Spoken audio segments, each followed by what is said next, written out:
I want to thank all the speakers and performers today for reminding us through song and through words just what it is that we love about America. I want to thank all of you for braving the cold and the crowds and traveling, in some cases, thousands of miles to join us here today. Welcome to Washington, and welcome to this celebration of American renewal. In the course of our history, only a handful of generations have been asked to confront challenges as serious as the ones we face right now. Our nation is at war. Our economy is in crisis. Millions of Americans are losing their jobs and their homes. They're worried about how they'll afford college for their kids or pay the stack of bills on their kitchen table. And most of all, they're anxious and uncertain about the future, about whether this generation of Americans will be able to pass on what's best about this country to our children and their children. I won't pretend that meeting any one of these challenges will be easy. It will take more than a month or a year, and it will likely take many. Along the way, there will be setbacks and false starts, and days that test our resolve as a nation. But despite all this, despite the enormity of the task that lies ahead, I stand here today as hopeful as ever that the United States of America will endure, that it will prevail, that the dream of our founders will live on in our time.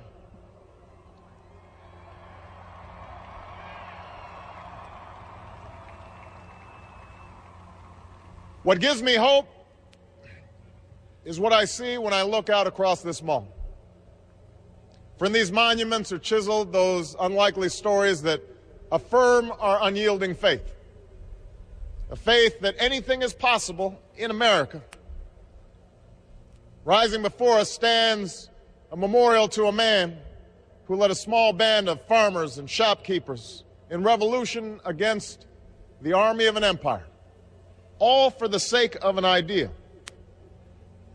On the ground below is a tribute to a generation that withstood war and depression. Men and women like my grandparents who toiled on bomber assembly lines and marched across Europe to free the world from tyranny's grasp.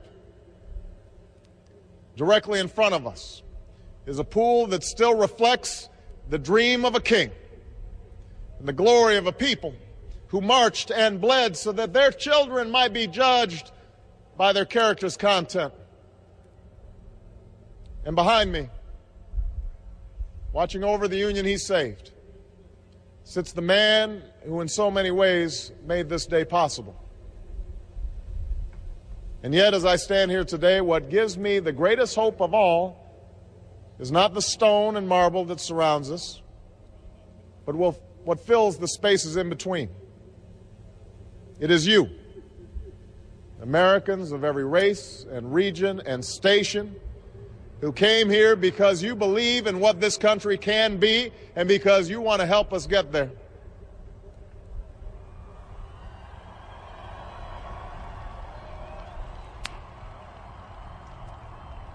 It's the same thing that gave me hope from the day we began this campaign for the presidency nearly 2 years ago.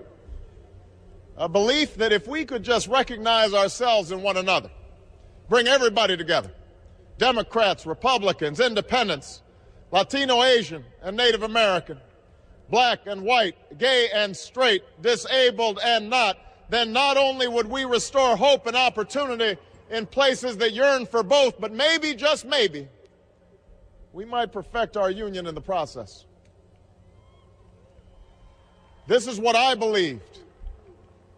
But you made this belief real. You proved once more that people who love this country can change it.